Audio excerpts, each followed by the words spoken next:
Olá, sejam bem-vindas e bem-vindos ao Rádio Peão, podcast semanal da Você S.A. Eu sou Elisa Tosi. E eu sou Mariana Poli. Hoje, chegamos ao 28º episódio do Rádio Peão, com um tema que tem sido cada vez mais discutido no mundo do trabalho: a ansiedade. E essa discussão tem fundamento. Segundo o relatório mais recente da Organização Mundial da Saúde sobre transtornos mentais, o Brasil é o país mais ansioso do mundo. 18 milhões de brasileiros sofrem com esse problema.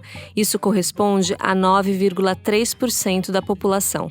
E problemas de saúde mental têm um custo muito alto, não só para as pessoas, como também para as economias. Um levantamento feito pelo Fórum Econômico Mundial mostrou que os transtornos mentais custaram, globalmente, 2,5 trilhões de dólares. Esse custo tem a ver com a queda da produtividade dos profissionais, com as aposentadorias precoces e com as despesas dos tratamentos médicos. Diante deste cenário, vem a dúvida: o que nós precisamos fazer para nos proteger da ansiedade? É isso que vamos discutir hoje. No primeiro bloco, vamos explicar o que é exatamente a ansiedade e por que ela é tão prejudicial. E no segundo bloco, vamos compartilhar estratégias para lidar com o problema. Quem nos ajuda com o debate é Leandro Teles, neurologista e autor de 3 livros, entre eles O Cérebro Ansioso, publicado pela editora Alaúde.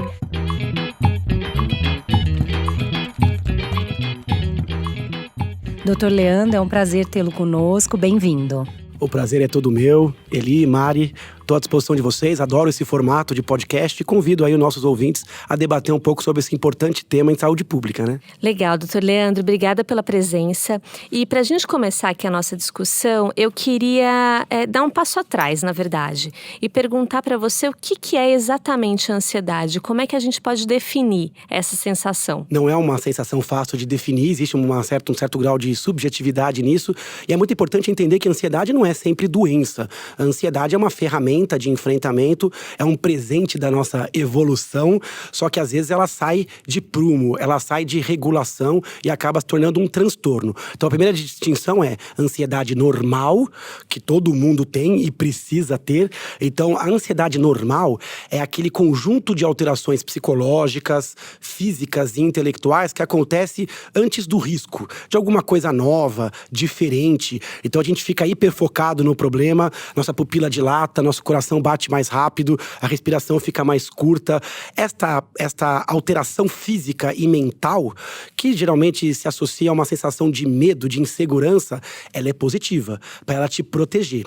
Agora, ela tem que ter uma duração, ela tem que ter um propósito, um alvo, e ela geralmente dura um tempo pequeno, ela dura enquanto durar aquele medo, aquele risco. Então isso protegeu muito a humanidade ao longo da evolução, por isso que esses genes estão aqui e é muito importante. Um aluno, por exemplo, que numa prova não sente nada de ansiedade, alguém que chega numa entrevista de emprego totalmente frio, não é uma pessoa normal. Então esta ansiedade, ela ajuda a gente, dá uma turbinada no nosso rendimento, na nossa concentração, faz com que a gente esqueça o resto da nossa vida e dedique-se tudo ali. Essa resposta da adrenalina a gente chama de luta ou fuga. Diante do novo, do risco, luta ou fuga. Agora, começa o nosso problema quando esse alarme, quando ele fica equivocado. Tem pessoas que por genética, história de vida, ou até por esse ritmo exagerado, acaba tendo um erro nesse sensor. E começa a disparar esta reação de forma muito intensa, muito prolongada, sem motivo ou desproporcional ao motivo. E aí a ferramenta vira âncora. E aí surge o transtorno de ansiedade. Você deu um número, né? 10% da população brasileira, é um absurdo, né? 18 milhões de portadores. Por isso que é uma doença de saúde pública. Sofre a pessoa, sofre os familiares, sofre os colegas de trabalho, existe impacto econômico. Então a ansiedade ela não tem que ser abolida. Ela tem que ser gerenciada. Você tem que trazer ela de uma âncora para uma ferramenta. E cada um vai ter que ter essa luta pessoal, porque todo mundo tem um grau, todo mundo tem um gatilho, tem uma história de vida, uma personalidade. Então é muito importante trazer para níveis de normalidade. E como que você faz esse gerenciamento da ansiedade? O gerenciamento da ansiedade vai depender muito do contexto. Primeira coisa é que você tem que reconhecer que passou do ponto. Então, se você está começando a ter sintomas de medo excessivo e que te impedem de fazer coisas que aparentemente não são assustadoras. Tem pessoas, por exemplo, que não entram num elevador, não conseguem entrar num avião, ou que tem muita dificuldade na exposição social. Eu não consigo falar em público, eu me sinto julgado. Tem pessoas que estão assistindo televisão e têm crises de pânico, por exemplo, que é um dos tipos patológicos de ansiedade. Então, reconhecer que algo não vai bem. Então, primeira coisa é você ter uma leitura da forma que o seu corpo fala, né? Então, medo exagerado, irritabilidade exagerada, sensação contínua de vulnerabilidade, dificuldade de desligar, tensão excessiva, impulsividade. Às vezes, a ansiedade, ela fala pelo corpo, não pela mente. Então, pessoas às vezes têm distúrbios de estômago ou de intestino, sensação constante de tontura, dificuldade de pegar no sono, dificuldades sexuais, seja com baixa libido, ejaculação precoce e outras tantas dificuldades que podem surgir em pessoas muito tensas. Então, o autoconhecimento e o reconhecimento que algo fugiu ao padrão é o primeiro passo. E aí você vai ter que buscar uma série de ajudas para que faça o caminho de volta. Quase sempre vai incluir talvez um psicólogo, em casos moderados a graves, talvez medicamento juntos, e em todos os casos, mudança do estilo de vida.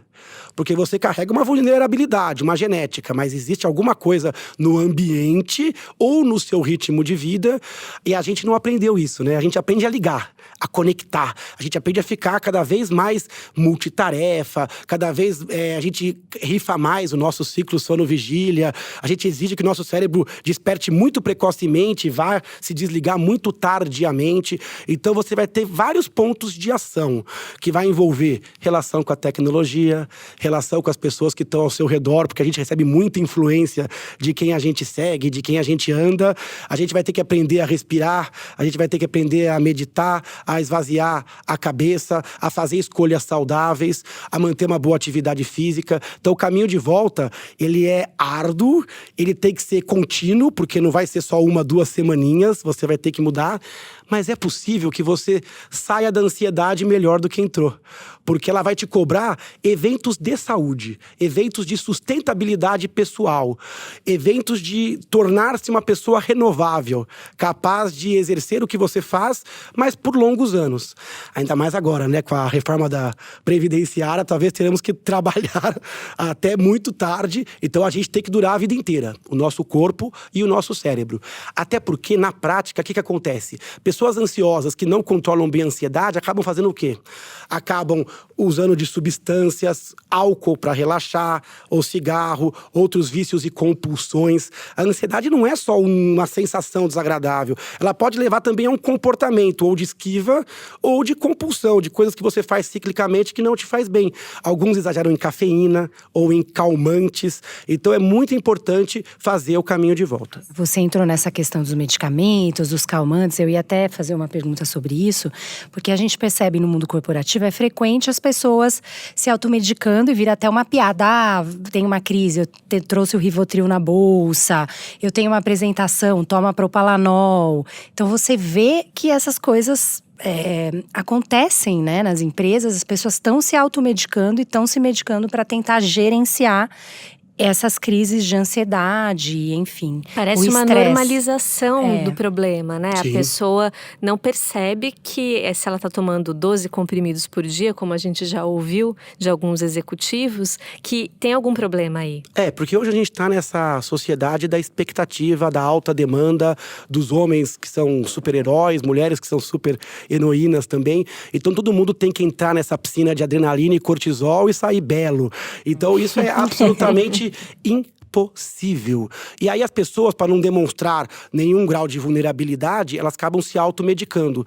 Então é muito comum, com drogas lícitas, ilícitas ou drogas lícitas, mas com ajuda médica, que a pessoa faz uso de forma, às vezes, como automedicação. Você citou um exemplo do clonazepam, que é um remédio tarja preta, existem outros, alprazolam, tem vários nomes comerciais, e no Brasil foram, historicamente, um dos remédios mais vendidos no Brasil. São remédios tarjados, que têm potencial de abuso e dependência, podem ser utilizados, mas sempre com a ajuda do médico, por tempo limitado. E as pessoas usam como ferramentas. Então, o que acontece? O nosso corpo, ele consegue lidar com algum grau de estresse. O estresse, ele não é sempre ruim. O estresse, ele é o que nos move, é o que tempera a nossa vida, mas ele tem que ser saltatório. Eu entro no estresse, eu saio do estresse. Então, eu tenho que saber ligar e desligar. Hoje em dia, a gente está no estresse crônico, cronificado. E aí você vai levando um tempo, 1 mês, 2 meses, 1 ano. Chega uma hora que a capacidade de compensação, ela acaba se perdendo. Você entra numa fase onde o estresse começa a ficar sintomático. Eu tô ficando muito tenso. Eu agora não tô conseguindo dormir. Eu agora chego no trabalho e não tenho mais nenhum envolvimento afetivo. Eu tô meio robotizado. Eu tô extremamente irritado, com respostas muito exageradas. Eu tenho uma fadiga que não sai. Opa, esta é uma fase sintomática do estresse. E é aí que entra a automedicação. É aí que entra um álcool para desligar, ou entra um tarja preta para acalmar, ou um beta-bloqueador, como você citou, o propanolol, para lidar. Então, olha como você já passou a capacidade de resistência humana. Você já está exigindo deste profissional, ou, o que é pior, ele já está se exigindo um comportamento de máquina. Ele já está se desumanizando e já está se complicando nesta roda de uso de substâncias, que vai cobrar o seu preço. Então, muitas vezes, o médico, o psicólogo, já recebe o paciente numa fase posterior à automedicação, ou numa fase posterior de sintomas, que é o esgotamento. Depois dessa fase de compensação, começa a surgir. O boleto chega em forma de depressão, ou de burnout, ou de ansiedade patológica. Aliás, eu queria aproveitar essa deixa para falar das formas patológicas de ansiedade. Basicamente, a gente tem o TAG, que é o transtorno de ansiedade generalizada. É aquela pessoa que tem uma ansiedade contínua, prolongada, que dura mais que 6 meses. Aquela pessoa que se sente mais que 15 dias no mês ansioso. Tem mais dias com ansiedade do que sem ela. Que sente uma preocupação excessiva, um sofrimento antecipatório, sempre uma sensação de insegurança e angústia, uma dificuldade de relaxar. Pode ter dor de cabeça, taquicardia, alteração de apetite. Então, no TAG, você tem um aumento leve a moderado da ansiedade de forma contínua, constante. Essa é uma das formas mais comuns de ansiedade. Às vezes ela é tão antiga na vida da pessoa que a pessoa já acha que ela é assim, que ela não se tornou assim. Já acha que é uma característica da personalidade. Essas pessoas, geralmente, elas têm um perfil mais perfeccionista, toleram menos o erro, inclusive o próprio erro, e acabam sofrendo, porque a vida, logicamente, ela é cercada de estressores, de coisas que a gente não pode resolver. Então, o TAG é o primeiro e mais importante tipo de ansiedade. O segundo tipo é a síndrome do pânico. O pânico já é uma avalanche. É quando você tem uma crise aguda e muito intensa.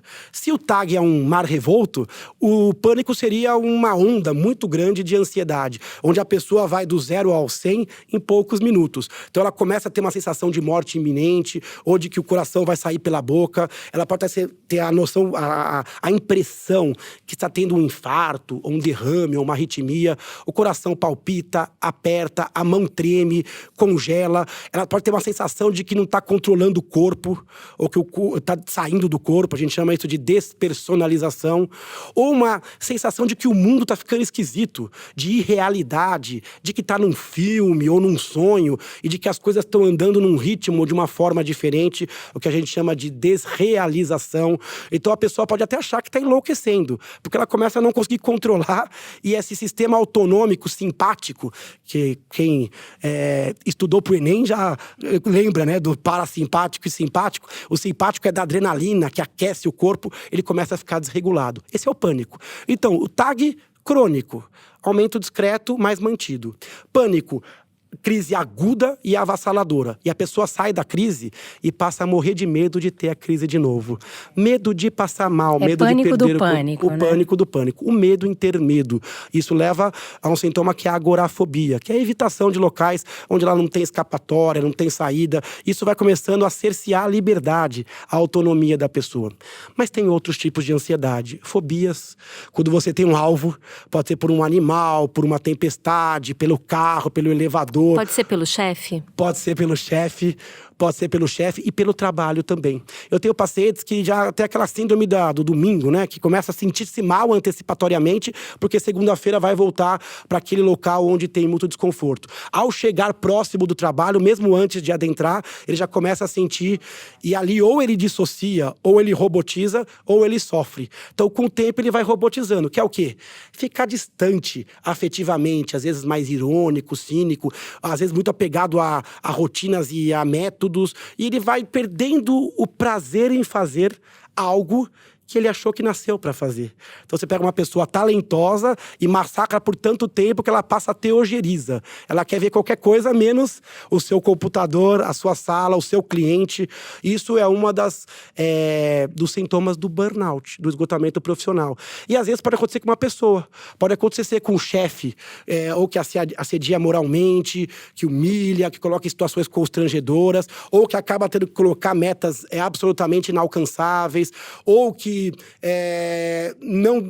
não dá voz bilateral para que a pessoa possa também falar e pleitear aquilo que ela espera num trabalho onde ela vai dedicar as melhores 8 horas do dia dela, né?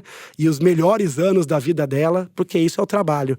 É a dedicação dos nossos melhores anos e das nossas melhores horas, né? Porque eu acho meio mentira esse negócio de, não, você fica 8 horas no trabalho, depois você fica 8 horas em casa. Não dá pra… Primeiro que ninguém fica 8 horas só no trabalho. O trabalho te acompanha hoje com a tecnologia e vai na sua mente.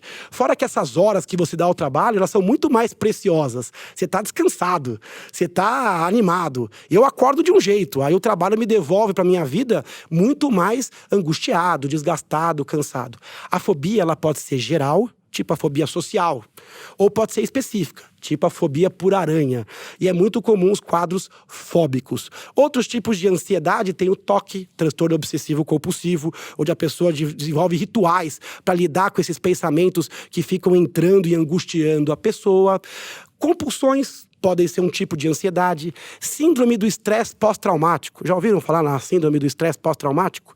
Alguém que passa por uma violência aguda, ou uma situação de morte ou quase morte, consigo ou com alguém querido, e a partir dali passa a ter revivências, pesadelos, sintomas de ansiedade. A gente vê em alguns filmes, às vezes, de pós-guerra. Aqui no Brasil isso é muito comum, pela violência urbana, né? Pelo estresse agudo que a gente passa em algumas situações, até recentemente, por conta das enchentes, por conta dos desastres. É que no Brasil os desastres não são tão naturais, né? Parece que tem a mãozinha, sempre uma mãozinha humana, às vezes de negligência ou de mau gerenciamento. Mas o Brasil, ele tem tanta ansiedade, talvez por toda essa sua instabilidade, né? E doutor, as pessoas podem ter mais de uma ansiedade combinadas? Como é que pode funcionar? Então, Eli, essa pergunta é sensacional. A ansiedade, raramente, ela vem sozinha. É muito comum que a pessoa que tenha um tipo de ansiedade também tenha outro. Uma pessoa pode ter TAG e, de vez em quando, ter um pânico. Ou ter TAG e desenvolver uma fobia específica. Ou, por ter uma predisposição à ansiedade, ter uma facilidade pelo estresse pós-traumático. São todas formas. O que vai diferenciar de uma para outra é a intensidade do sintoma e o gatilho da ansiedade. Mas você pode ter 1, 2, 3 formas de ansiedade. Outra coisa, a ansiedade também se associa a outros problemas, como risco de abuso de álcool, como sintomas depressivos. Não é raro uma pessoa que começa com uma ansiedade mal gerenciada, começa a não confiar no seu corpo, abaixa a autoestima, ela fala, putz, meu rendimento, não sou uma pessoa confiável, eu não controlo meu próprio pensamento, e ela começa a abdicar de coisas, de situações, e acaba levando para uma depressão.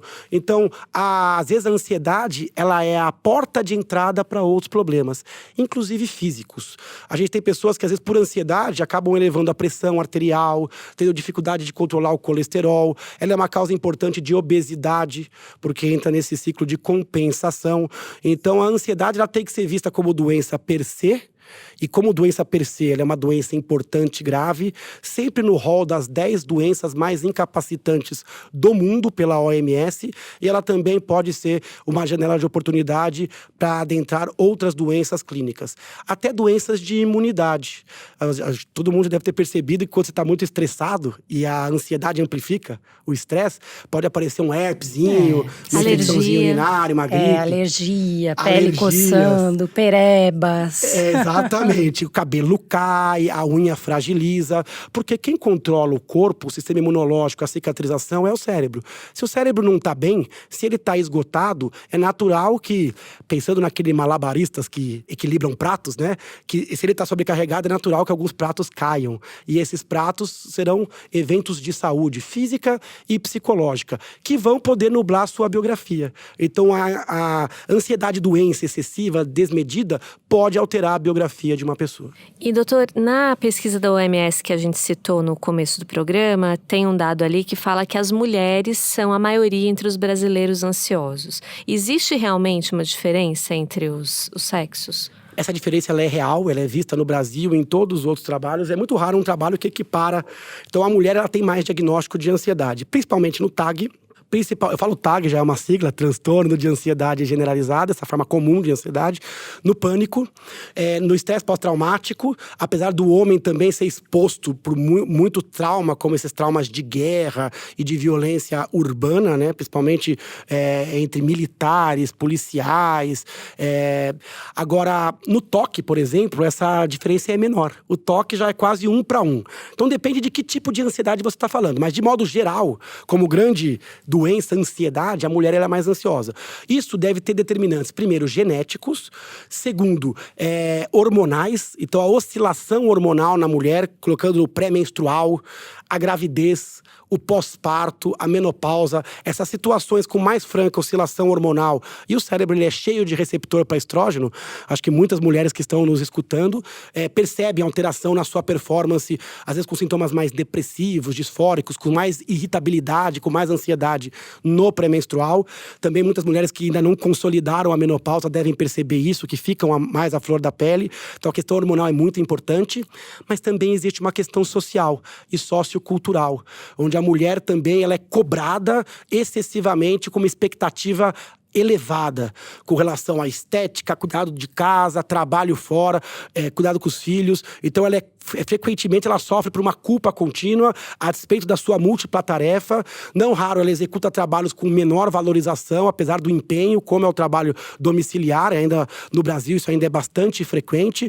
Então a falta de valorização e a alta expectativa também leva essa vulnerabilidade feminina. Como a terceira causa para esse predomínio feminino, eu acho que as mulheres também têm mais diagnóstico porque falam mais sobre isso. As mulheres já amadureceram melhor nessa questão de falar sobre os seus sentimentos e perceber sua vulnerabilidade. Ainda tem o homem que só vai na última quando realmente já bloqueou e tolera quadros de ansiedade e depressão se arrebentando. Para você ter uma ideia, a depressão também é 2 vezes mais comum em mulheres, mas o suicídio ele é mais comum em homens. Mostrando que o homem percebe tardiamente e às vezes traz uma solução muito mais violenta e agressiva por si. Então é muito importante que nessas discussões hoje de equiparação, de oportunidades e de rendimento, que a gente também discuta a questão da saúde mental. A próxima pergunta que a gente queria fazer para você é com relação à tecnologia.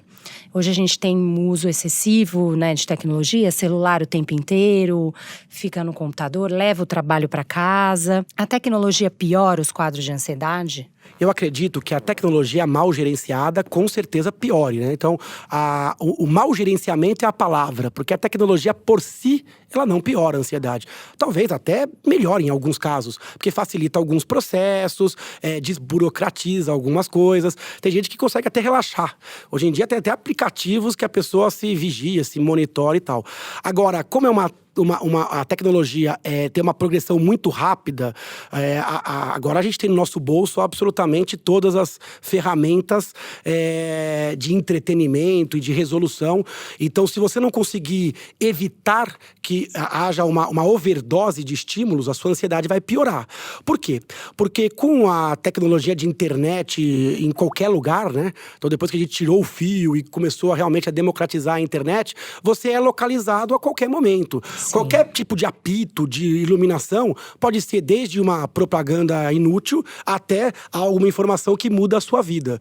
Então, você está sempre na expectativa de que algo diferente aconteça. Então, isso realmente. Outra coisa é que a tecnologia, ela está roubando um pouco do nosso tempo. A gente tem alguns cobertores muito curtos hoje em dia. A energia mental não dá para tudo. Por isso que a gente chega no final do dia exaurido, destruído, fazendo péssimas escolhas, né? Eu acordo de manhã low carb, carb, eu acordo, eu não vou comer farinha nem a pau, vou chegar em casa e brincar com meus filhos, eu vou estudar à noite. Só que daí o dia vai passando, você chega em casa. à noite eu tô abraçado na pizza, minha filha sabe Deus onde tá, com o celular na mão, e eu tô acabado na frente do Netflix, na frente do meu celular. Então olha como o meu eu que acorda é diferente do meu eu que vai dormir, né? Olha como o processo de desgaste ele vai acontecendo. E eu acho que a tecnologia ela acaba consumindo tempo e energia, porque ela te coloca num eterno multitarefa. Agora é um olho no peixe e outro no gato. Eu tô aqui, mas o meu celular, se vibrar, se tocar, eu tô ali. Isso fez com que as atividades ficassem cada vez mais superficiais, monossensoriais, todo mundo com a atenção dividida. Logicamente, o rendimento cai. Ou, para não cair o rendimento, a energia mental para você empenhar é maior. A tecnologia gerou uma intolerância ao ócio, ao silêncio, à paz. Hoje fica um minutinho sem nada, opa, cadê meu celular? Eu preciso preencher esse momento. Com isso, eu não consigo respirar conscientemente, pensar, organizar minha mente, eu não consigo me aproximar do sono. A gente só ensinou as pessoas, as crianças, os jovens e a nós mesmos a ligar. A desligar é sempre na marra, né? É sempre quando dá um bug. Blackout. É um blackout. É sempre quando dá, eu não aguento mais, tenho que dormir, né? Ninguém mais se encaminha pro sono. E aí talvez seja o maior erro da nossa sociedade. A gente tem que controlar a tecnologia. A gente tem que impor limites à tecnologia. Até porque, como o nosso estado ansioso ele tá um pouquinho elevado, a tecnologia entra como compulsão. Hoje a gente tem um grave problema com a dependência tecnológica. Joguinhos com feedback rápido que me dão uma suave sensação de bem-estar que passa rápido e depois eu tenho que fazer de novo. Então hoje a gente é sequestrado por redes sociais, a gente é sequestrado por joguinhos de celular. Na rede social o problema é ainda mais embaixo, porque também a gente tem ali uma série de bombardeios de vidas filtradas, de expectativa elevada. Então isso gera em mim também uma culpa, uma angústia, uma frustração de não conseguir repor ou não conseguir responder àquilo à altura.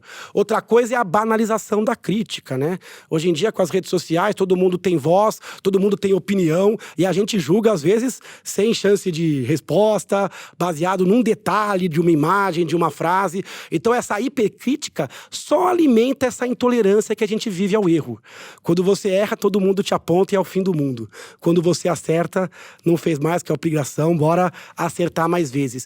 Esta matemática, ela é muito desleal. Então, eu vejo hoje a tecnologia atrapalhando. Mas, num futuro próximo, eu acho que a gente pode ter algum domínio sobre ela e ela pode voltar a ser ferramenta e não no time da agudização. Algumas pessoas são mais sensíveis.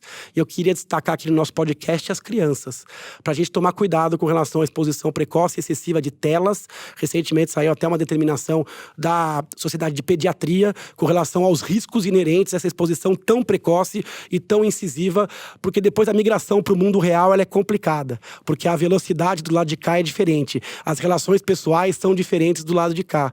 E aí essa dificuldade ela pode levar a depois um risco maior de adoecimento ou de baixo rendimento social. E agora vamos ao nosso quadro Dica da Redação com Monique Lima. Oi, pessoal! A dica da redação que eu trouxe para vocês hoje é um episódio da série original Netflix Explicando a Mente. O episódio número 3, ele fala sobre ansiedade. É bem curtinho, não chega a ter 25 minutos, mas é bastante explicativo. Ele traz informações sobre as questões bioquímicas do nosso cérebro, explicando as diferenças entre o nível de ansiedade normal e o nível de ansiedade que causa uma patologia. E é bem bacana porque também traz relato de pessoas que lidam com essa doença cotidianamente. Lá no nosso site, vocêsa.com.br, no menu podcasts, vocês vão encontrar no episódio número 28 o link direto para o episódio número 3 de Explicando a Mente. Não deixem de conferir.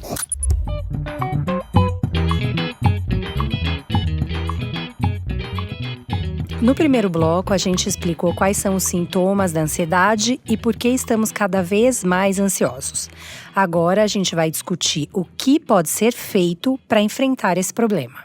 Doutora, ainda é comum no mundo do trabalho ver pessoas exaltando o excesso de trabalho, coloca lá nas redes sociais que passou o carnaval inteiro trabalhando, fechou não sei quantos contratos, enfim. Eu queria pegar esse gancho para te perguntar se ainda tem uma glamorização da ansiedade, do estresse no mundo do trabalho.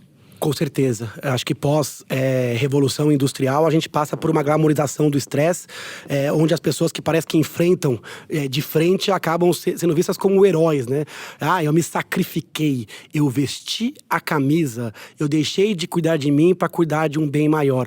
E isso é um absurdo do ponto de vista biológico, né? Já que a gente tem que brigar, lógico, também pela espécie, mas sim também pela sobrevivência do indivíduo, né? E a ansiedade, ela nasceu muito para preservar a sobrevivência do indivíduo. Por isso que eu tenho a resposta de adrenalina, de luta ou fuga, de medo. Então tem que tomar um pouco de cuidado. Então a gente tem que priorizar a nossa saúde e a nossa sustentabilidade. Porque senão você não vai conseguir trabalhar por muito tempo. Às vezes eu uso a comparação como um jogador de futebol. Às vezes o cara se machuca, eu tenho que fazer 2, 3 jogos na semana, aí vai infiltrado, e vai às vezes sem ter muita condição. Ele joga. Só que ele se arrebenta com 30 anos, a carreira dele, ele tem que acabar. A mesma coisa está acontecendo atualmente. As pessoas se arrebentam, quando chegam com 40, 50 anos, ela não aguenta mais exercer a profissão. Então ela acaba se esgotando, se fadigando. E isso é muito ruim, porque você pega a pessoa mais treinada, mais experiente, mais vocacionada, e depois joga fora e troca por alguém mais jovem que também será esgotado. Tem que tomar muito cuidado com a glamorização do estresse. O estresse do bem, ele é ocasional.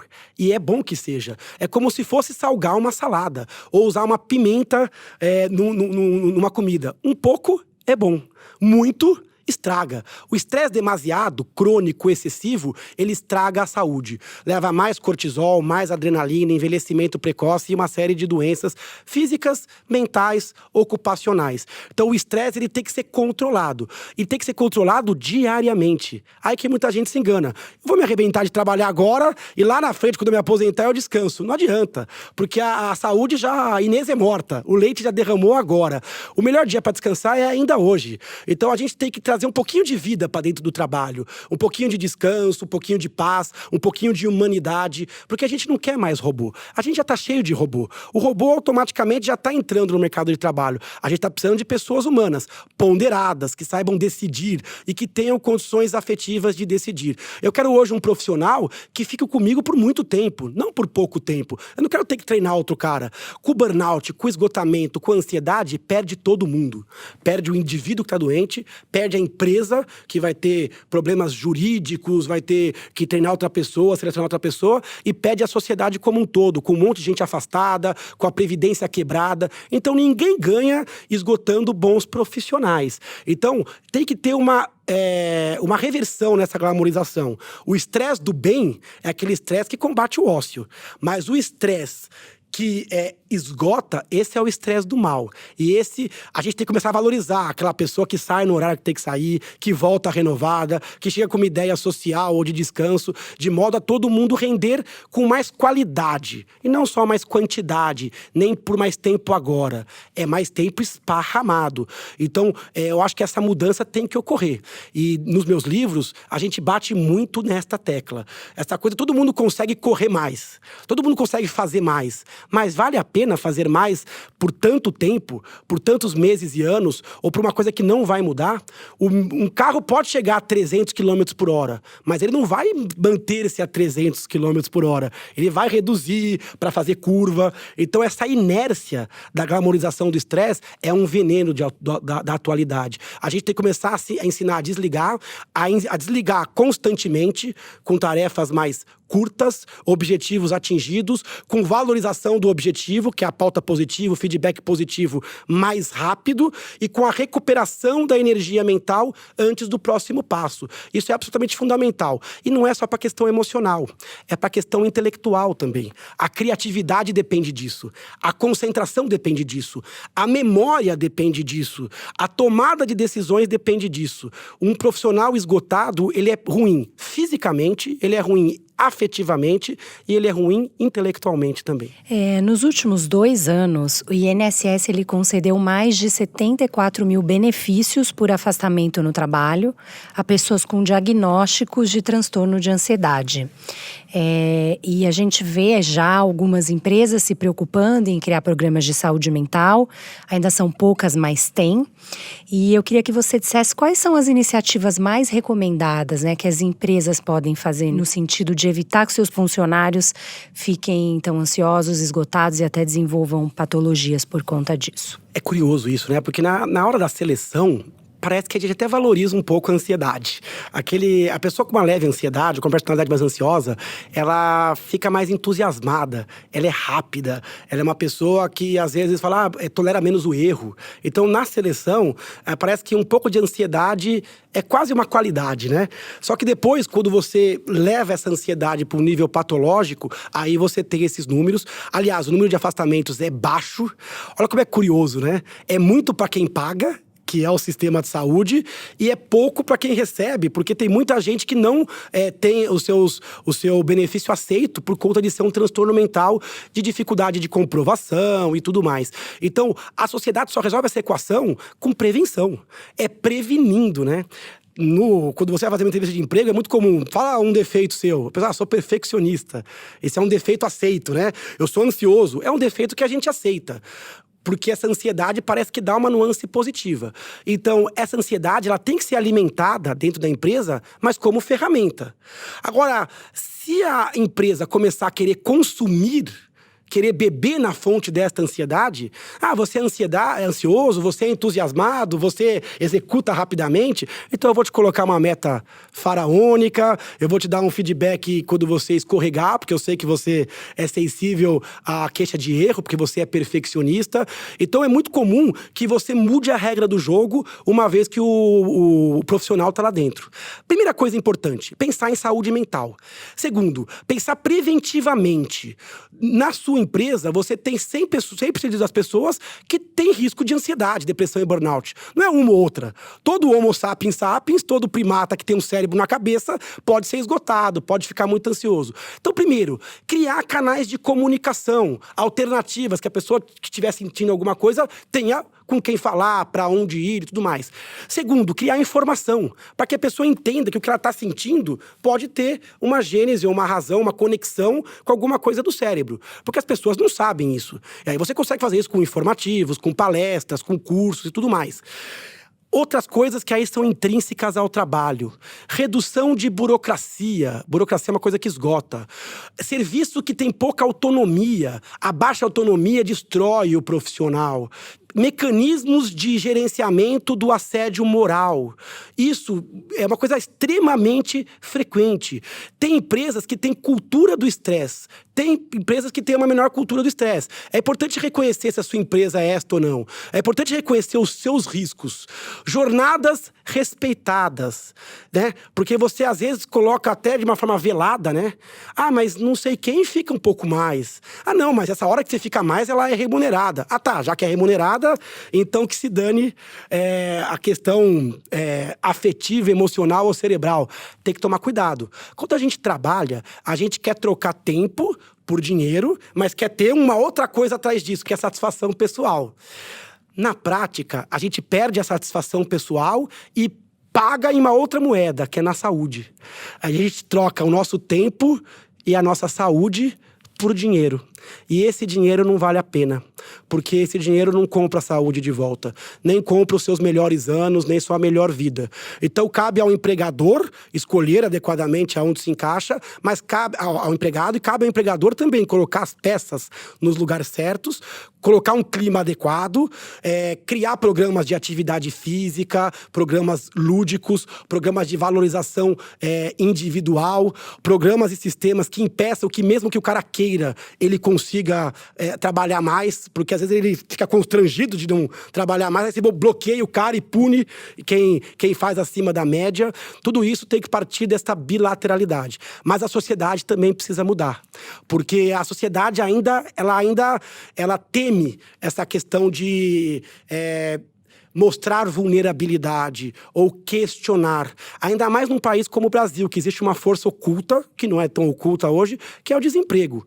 Então hoje, como você tem 11 milhões de desempregados, um caminhão de subempregados e de pessoas na informalidade, então você acaba, de um lado, tendo que pleitear uma condição de trabalho e no outro não podendo seguir seus sonhos, o seu hábito, o seu desejo, a sua saúde, porque as contas chegam em casa e você tem que trabalhar no que tem. Então existe pressão social, existe problemas intrínsecos à instabilidade, crise econômica e desemprego, e existem problemas na relação empregador-empresas, que tem mudado e tem melhorado.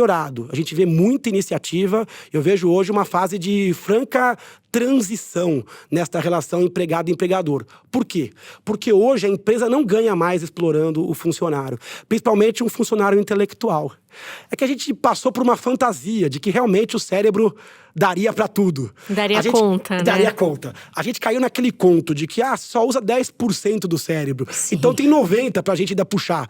Isso é bobagem, é balela, é mentira. O cérebro é um órgão como qualquer outro. Ele esgota como o seu fígado, o seu pulmão, a sua musculatura. E quando esgotar, ele vai doer, ele vai sangrar, ele vai adoecer. E você vai ter que reconhecer isso. Então não tem cérebro para tudo. Hoje o cobertor é curto, você vai precisar individualmente e como empresa negociar para ter realmente saúde, eficiência e, o mais importante, sustentabilidade nesta relação. Doutor Leandro, você pontuou alguns gatilhos da ansiedade nas empresas, né? E a gente tem uma pesquisa aqui, que ela foi feita pela consultoria Talensis, que eles mapearam quais são as situações que mais causam ansiedade nos profissionais. E as 3 primeiras são pressão por resultados, carga horária excessiva e exercer funções de outras pessoas. Quando alguém se vê nessa situação, qual que é a atitude a pessoa pode tomar? O que ela pode fazer?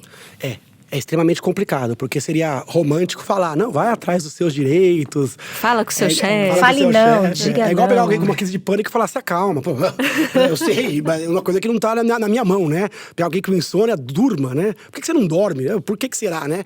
Então, por que você não resolve isso? Porque é difícil, por conta da hierarquia. Por isso que é muito importante essa flexibilidade na comunicação. Não adianta um empregador achar que ele só recebe. Então, precisa ter um comportamento. Agora, é difícil, depende do cargo, porque se a pessoa tem um alto cargo, se essa pessoa é claramente insubstituível, ela consegue ter uma carta na manga para pleitear e para questionar, né? Então isso é caso a caso. Agora, sabe que isso acontece geralmente aos poucos. As pessoas já pegam uma pessoa que acolhe. Ninguém pede nada pra gente incompetente. Então, quanto mais competente, parece que você recebe esse castigo, né? Que é resolver coisas que não estão na sua alçada ou não estão dentro do seu salário. E geralmente a pessoa vem com uma frase assim, nossa, você poderia resolver isso, a gente só confia em você, você tem essa capacidade, mas é uma armadilha, porque o meu salário vai aumentar proporcionalmente, eu vou deixar de fazer alguma coisa. Você citou esses dados e a gente percebe isso no dia a dia, no atendimento ao paciente. 2 coisas que esgotam muito é acúmulo de tarefas, que inclusive é crime pelo nosso Código Trabalhista, difícil de comprovar, mas francamente desrespeitado, né? Porque é difícil você entender o que é aceitável ou não no acúmulo de tarefa, uma vez que os contratos não conseguem pleitear toda a gama de atividades. E outra coisa é a falta da clareza no seu cargo. Isso também estressa muito o profissional, quando ele não tem clareza exatamente aonde começa e acaba o trabalho dele. Então é muito complicado, porque o cara que está do lado de trabalho, ele erra mais, ele é mais cobrado, ele ganha igual, ele esgota mais. Então isso gera, aos poucos, o burnout, o esgotamento afetivo. Primeira coisa, você tem que entender o seu perfil. Se o seu perfil é um perfil que vai ter dificuldade de levar isso adiante, você tem que, das duas uma, comunicar os seus superiores ou automaticamente buscar um outro caminho. Porque não vale a pena você se arrebentar por CNPJ nenhum. Esta é a minha concepção. Porque tem pessoas que seguem. Curioso que alguns têm outros calcanhares de Aquiles, que não esse. Deixa esse cara se arrebentar. Mas eu posso, de uma forma assim, mais tranquila, levar isso ao meu superior. Olha, eu preciso de uma adequação de horário, de salário, de cargo. E se isso for impossível, mesmo que não no primeiro momento, mas já buscar um plano B, C, D. Que, aliás, eu vejo até com um um certo bons olhos. Olha como a gente consegue ver de forma otimista até as desgraças brasileiras. O desemprego no Brasil, ele fez com que muita gente acabasse se encontrando em outras coisas, né? E acabou levando muita gente a colocar essa força criativa. E aí muita gente acabou desenvolvendo pequenos negócios, formas de trabalhar, onde a pessoa consegue ter um pouco mais de flexibilidade. Vai ter pessoas que, por ter um pouco mais de vulnerabilidade à ansiedade ou à depressão, que vai ter que demandar outros cargos, que não cargos onde a pressão, o assédio moral e tudo mais. Lógico que no mundo romântico, a gente teria que imaginar que toda e qualquer empresa que passasse do limite do seu empregador deveria ser, obviamente, questionada por alguma entidade supra-empresarial. Como isso não acontece, né, nessa nossa mão invisível, e como essa coisa da demanda e da oferta de trabalho hoje pende para muita oferta e pouca demanda, a gente tem como resultado burnout, ansiedade, achatamento de salário e acúmulo de tarefas e crise, né? Para encerrar o programa, eu quero falar de liderança. Os líderes, eles têm um papel muito importante na disseminação ou no combate à ansiedade. Tanto que nessa mesma pesquisa da Talensis, que a Elisa citou, 32% dos entrevistados dizem que quando o RH concede um afastamento de saúde, o chefe fica bravo. Como humanizar as lideranças nessa temática, né? Como mostrar para os chefes que eles têm um papel fundamental para combater tudo isso que a gente está falando aqui hoje? O pontapé inicial aqui, de novo, é informação. Você precisa informar. Enquanto você estiver olhando a saúde mental com preconceito, como uma doença menor, como uma fraqueza pessoal, frescura, mimimi, falta de fé, de talento, sei lá o quê, você vai continuar tendo problemas de desumanização no trabalho. Líderes, de modo geral, são pessoas qualificadas, são pessoas que têm que deter alguma capacidade de empatia. Nem sempre é assim, mas teoricamente os líderes deveriam ser escolhidos pelo seu potencial de liderar. E liderar, em grande parte, é ter empatia, a capacidade de se colocar realmente no lugar do outro.